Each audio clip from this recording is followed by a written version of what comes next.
gum mai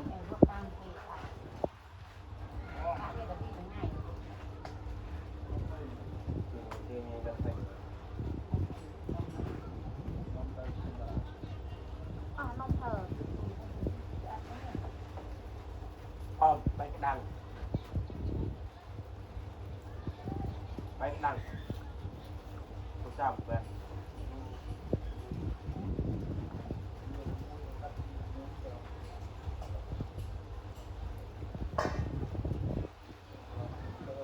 kiểu chưa thế à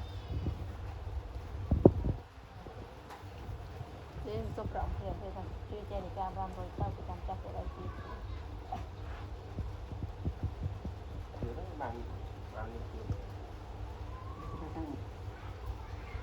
cái anh cô đi vô bạn này này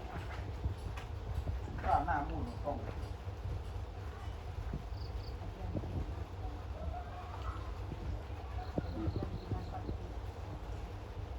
mà nộp mồ luôn to rồi sợ mùn nó kinh lắm lịch ôi mày phản mới nó điểm ăn nhá không cho anh kinh để là hãy linh lung thò nhà nó mới có đằng mà ăn mà hiểu nó mất đi nó mất thì nó đông thì bù là không